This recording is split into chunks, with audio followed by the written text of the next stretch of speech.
ဘောလုံးကစားရင်ဒဏ်ရာတွေခဏခဏရနေလို့စိတ်ရင်အုပ်ကြီးလို့ခေါ်ခံရတဲ့သူတစ်ယောက်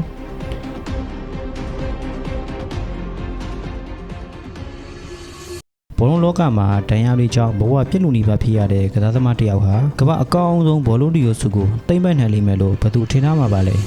ဝေဖန်ခံရသောကစားသမားဘွားကနေပြည်ကြီးတင်းနဲ့တူကမ္ဘာထိပ်သီးအဆင့်ကိုတလန်းပြခဲ့တဲ့ဥစမာတမ်ဘီလီဒီနေ့မှာတော့ဒီကစားသမားဟာဆဲသူလောင်ပြောင်းမှုတွေကိုကြံ့ကြံ့ခံရင်ဘယ်လိုမျိုးတမိုင်းဝင်ကမ်းပတ်ကြီးကိုရယူနိုင်ခဲ့တာလဲဒီအဖြစ်အပျက်ကနေကျွန်တော်တို့သိယူစရာတွေဘာတွေကြံခဲ့မလဲဒီနေ့မှာတော့တမတ် knowledge channel ကနေမျက်လက်စလွန်းလာတဲ့ဒမ်ဘီလီရဲ့ဘွားကြောင့်ကိုလေ့လာမိသလောက်တင်ဆက်ပေးခြင်းပါတယ်ဒမ်ဘီလီဟာပြင်သစ်နိုင်ငံဘာနိုမြို့မှာမွေးဖွားခဲ့ပါတယ်သူ့သက်73နှစ်မှာရင်းနစ်တင်းရဲ့ကယ်ဒမီကိုရောက်ခဲ့ပြီးတောက်ပလာတဲ့လူငယ်ချက်ပွင့်ဖြစ်လာခဲ့တာပါသူဟာငယ်စဉ်ကတည်းကထူးခြားတဲ့ရည်သွေးကိုလည်းပိုင်ဆိုင်ခဲ့ပါတယ်ဒါကတော့ဘောလုံးကစားရင်ခြေထောက်နှစ်ဖက်လုံးကိုအသုံးပြုနိုင်တာပါဒီအချိန်မှာတောက်မွင့်မိခဲ့တရရဲဆိုသလိုပို့ပြီးတောက်ပမဲ့အချိန်ကိုရှောက်ခဲ့ပါတယ်ဒါကတော့ဒေါမွန်သင်းကိုရောက်ခဲ့တာပါဒေါမွန်သင်းမှာခြေသွမ်းတွေပြတယ်ဒီချိန်တွေဟာသူ့ဘဝရဲ့အကောင်းဆုံးချိန်တွေလို့လည်းဆိုရပါမယ်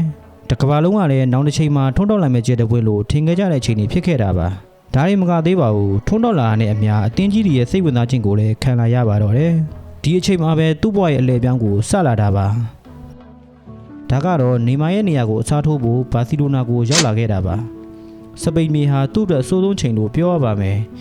ပြင်းထန်တဲ့ဒဏ်ရာတွေခဏခဏရခဲ့တယ်တက်တွေရဲ့လောင်မြောင်ခြင်းကိုခဏခဏခံရတယ်မီဒီယာတွေရဲ့ထိုးနှက်ချက်တွေကိုလည်းမကြာခဏခံရတယ်သူ့ဘဝရဲ့အဆိုးဆုံးချိန်တွေဖြစ်သက်ရတာပါဒါပေမဲ့သူဟာလုံးဝလက်မလျှော့ခဲ့ပါဘူးသူ့ဘဝရဲ့အောင်မြင်ဖြစ်တဲ့မွေးရမြေကိုပြန်ခဲ့ပါတယ်သူ့ဘဝကိုအစားအနေပြန်စတယ်အစားအနေပြန်ကြိုးစားတယ်အတင်းကိုအကောင်းဆုံးထိန်းချောင်းတယ်နှိမ်ခံမှုတွေကိုလုံးရက်နဲ့တက်တည်ပြတယ်ဒါတွေကြောင့်ပဲ PSG တင်းနဲ့ဖလားသုံးလုံးအောင်မြင်မှုမှာအဓိကနေရာကပါဝင်ခဲ့တယ်အသင်းရဲ့ပထမဆုံးသောချန်ပီယံလိဖလားကိုရခဲ့တယ်2025မှာဘောလုံးတီယိုစုကိုသိမ်းပိုက်ခဲ့တယ်သူ့အောင်မြင်မှုကဒီလောက်တည်းမဟုတ်သေးပါဘူးအခု2026မှာပြင်သစ်လိရဲ့အကောင်းဆုံးကစားသမားစုကိုသိမ်းပိုက်ခဲ့တယ်PSG အသင်းနဲ့တူချန်ပီယံလိဖလားကိုထပ်မံရရှိခဲ့တယ်စံချိန်သစ်တွေလည်းတင်နိုင်ခဲ့တယ်အခုဆိုရင် PSG အသင်းရဲ့မရှိမဖြစ်ကစားသမားတစ်ယောက်ဖြစ်နေပါပြီသူဘယ်လိုမျိုးကစားသမားလဲဆိုတာကိုမှတ်တမ်းတွေကတက်တည်ပြနေပါတယ်ဒါအပြင်ပြည်သစ်အသင်းရဲ့အကောင်းဆုံးကစားသမားတွေကတယောက်ဆိုတာလောက်ရက်တွေကတက်တည်ပါပဲဘလောက်ပဲလဲကြပြီးဝေဖန်ခံနေရပါစေမလျှော်သောသွင်းနဲ့ကြိုးစားရင်ထိတ်ဆုံးမပြောင်းနိုင်တဲ့ဆိုတာဒမ်ဘီလီကတက်တည်ပါပဲလူတွေကနှိမ့်ကြရင်နှိမ့်ကြတာတဘာဝပါဒါတွေကိုကောင်းကောင်းခံနေမလားပြန်ပြီးတော့တွန်းလှန်မလားဒီဗီဒီယိုလေးကနေအသစ်တစ်ခုရလိမ့်မယ်လို့ယုံကြည်ရင်ဗီဒီယိုလေးကိုအဆုံးသတ်ချင်ပါတယ်